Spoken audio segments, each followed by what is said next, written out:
Sim. Ó, vamos lá, para as nossas perguntas. A Adriana tá aqui perguntando. Hoje, a ansiedade é do ser humano. Como você cuida disso, Ana Lu? Tá. Primeiro, a ansiedade não é do ser humano. Por quê? A partir do momento que eu digo a ansiedade é do ser humano, eu digo que não tem jeito. Dá para entender isso? Então, a primeira fala é essa: a ansiedade não é do ser humano. A ansiedade é Ninguém um. nasce com a ansiedade, então. E ninguém precisa ficar com ansiedade. Entende? Porque talvez a gente fale tanto, a ansiedade é do momento, que se eu chego em algum lugar e eu não estou dentro daquele padrão de ansiedade, eu sou excluído. Dá para entender isso? É, verdade. É. Porque assim, se eu estou numa roda de amigos, porque quando eu estou numa roda de amigos, eu falo das coisas em comum. E aí a gente vai começar a falar, tá faltando isso, tá faltando aquilo, tá? E aí, se eu não tenho se eu não estou ansioso, ou se eu não estou com nenhum processo, né, de mental, de doença, eu não posso entrar naquela roda. Então, a primeira coisa é isso. Ela não é. Então, ela está. É diferente. Então, eu preciso trazer para mim que todas essas coisas que acontecem, elas estão. E ansiedade é o quê? É eu antecipar o futuro. E ao invés de viver o presente.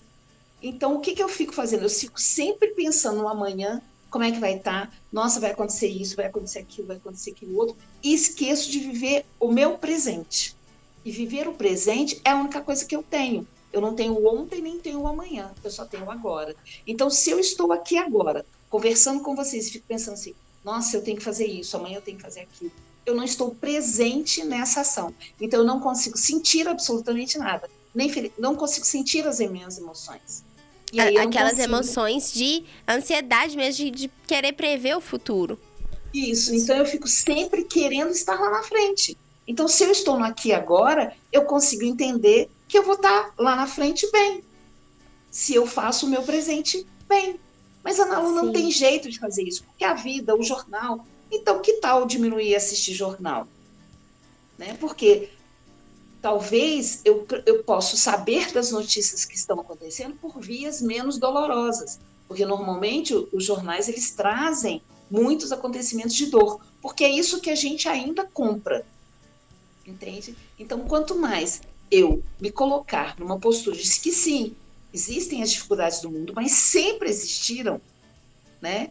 Eu me coloco resolvendo e trazendo soluções para essas dores. Sim. E aí, Ana Lu, a ansiedade, como você já começou dizendo, ela não é do ser humano, ela não nasce com a gente.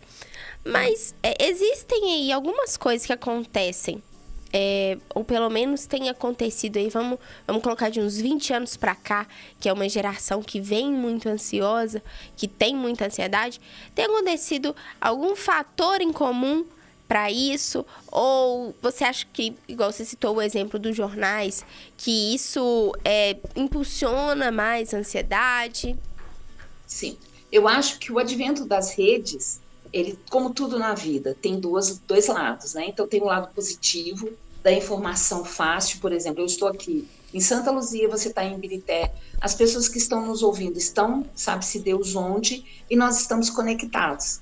Então isso é uma bênção, isso é uma beleza, mas ao mesmo tempo nas redes sociais, o que fala hoje, amanhã não existe, né? Então, isso faz com que a gente se torne um pouco mais ansioso, de estar em lugares em que a gente, teoricamente, não poderia. Então, porque as redes sociais, elas mostram só a beleza. E aí a gente fica achando que a grama do vizinho é mais verde que a nossa. Porque sempre a grama do vizinho vai ser mais verde que a nossa. E esse Só ditado é antigo, inclusive, né? Exatamente. Então eu preciso olhar para a minha grama e ver que ela está ali meio sequinha, meio esburacada aqui, e cuidar dessa grama, porque a grama do vizinho eu olho de longe. Então, de longe, tudo é lindo e maravilhoso. Não é como a minha vida que está de pertinho. E eu preciso olhar para a minha vida de pertinho e ver aqui, o que eu preciso fazer para melhorar? Né? Hoje, normalmente, a gente almoça nas redes, né? A gente não almoça almoçando. A gente nem lembra o que a gente comeu. Aí a gente fica com dor de estômago, a gente traz sintomas para gente, que são sintomas simples de eu parar e almoçar, que é o mindfulness, que é a meditação ativa. Porque as pessoas falam, preciso meditar, preciso meditar. Meditação não precisa necessariamente eu sentar em posição de lótus, ficar ali 1 hora meditando. Não, quando eu paro e almoço ou como a minha comida, comendo, mesmo que seja um lanche rápido, sentindo o gosto daquela coisa que eu como, isso é meditar. É estar presente no ato onde eu estou. Então, isso diminui a ansiedade, que é um exercício que precisa ser feito diário.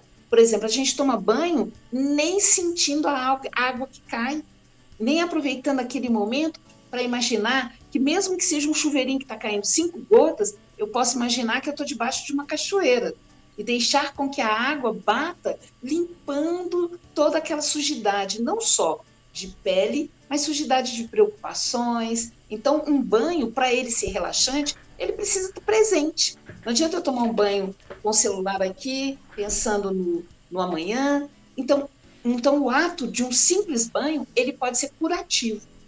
Sim, então são os detalhes do dia a dia da vida da gente que você acredita que realmente faz a diferença. E até sintomas físicos, né? Como você falou, de uma dor de estômago. Uhum. Então, eu acredito sim, que são pequenos, porque o que eu falo, eu gosto muito de trazer a analogia do exercício físico, que é uma coisa que está muito em moda hoje, está pago, né? Das academias. E aí, não adianta nada eu fazer exercício físico um dia.